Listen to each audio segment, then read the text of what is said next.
Good evening, my Real News Midday TV family. Welcome back to the channel for another news update for Sunday, November 9, 2025. And in the news this evening, no evidence to support the social media claims of rape at a Westmoreland shelter, says the police. The Jamaica Constabulary Force says it has found no evidence of rape at a shelter in Westmoreland following social media claims that a sexual assault had occurred there.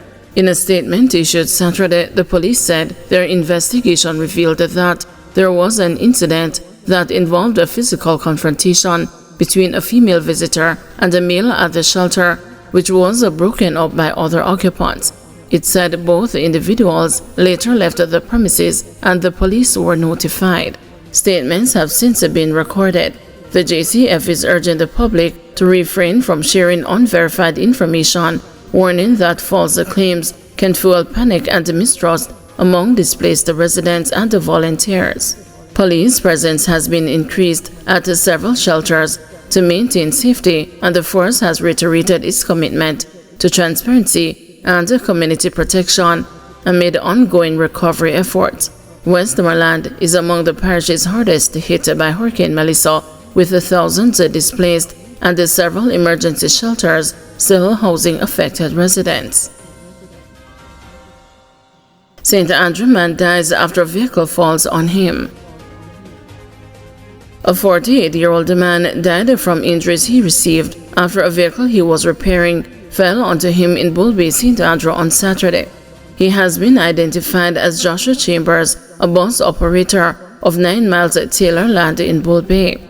Reports are that about 7 a.m. on Saturday, Chambers was lying beneath a Toyota motor truck, which he was repairing, when the vehicle suddenly fell on him, causing severe injuries. He was rushed to the Kingston Public Hospital, where he was pronounced dead. The Bull Bay police are investigating the incident. Government dismisses rumors of ID requirement for hurricane relief. The Ministry of Labor and Social Security has dismissed as false claims circulating on social media that persons are required to present identification or taxpayer registration numbers to collect hurricane relief packages. In a statement Sunday, the ministry said there appears to be an attempt to conflate two separate activities, clarifying that no documentation is required to access food or hygiene packages being distributed to affected households. Documentation, the ministry explained, is only needed during the household damage assessment process to verify ownership and ensure that the post-relief benefits go to legitimate residents during the recovery phase. Given the scale of the recent disaster and recognizing that many persons may have lost important documents, our social workers have been instructed to proceed with all assessments and to advise the beneficiaries on how to replace the lost documents before any payout exercise, said Audrey Dear Williams, Chief Technical Director with responsibility for Social Security. Permanent Secretary Dion Jennings added that the ministry continues to make adjustments in keeping with the realities on the ground to ensure that no affected individual is left behind. Relief operations are being undertaken in collaboration with the Office of Disaster Preparedness and Emergency Management, parish disaster coordinators, and the local and international partners, with field support from the Jamaica Defense Force and the police. The update comes as desperation deepens in several cut-off communities, still reeling from the destruction left by Hurricane Melissa, which made landfall in Westmoreland on October 28 as a Category 5 storm, the most powerful to strike Jamaica, packing winds near 185 miles per hour. The hurricane devastated parts of western and southern Jamaica, leaving more than 27 communities marooned by floodwaters and fallen trees, and affecting over 90,000 people island-wide. The government, supported by the GDF, has established 22 humanitarian outposts across the hardest-hit parishes to facilitate food drops, water distribution, and medical assistance. The ministry says its teams remains on the ground, carrying out both relief delivery and the damage assessment simultaneously to ensure that no affected community is left unattended. Residents may contact the MLSS Client Care Center at 876-922-8000-13 or WhatsApp 876-582-8972 to verify information or report the concerns. Edwin Allen and the Clarendon Northwest fight to recovery. Before Hurricane Melissa made landfall, administrators at Edwin Allen High School decided to send home some 120 students who boarded on campus. Now, in the aftermath of the Category 5 storm, which left more than half of those students homeless, school leaders are scrambling to bring them back and to provide them with well-needed shelter.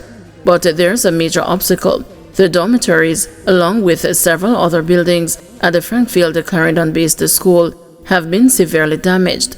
With no electricity, running water, or internet access, administrators say they are in a desperate race to restore accommodations and to resume classes.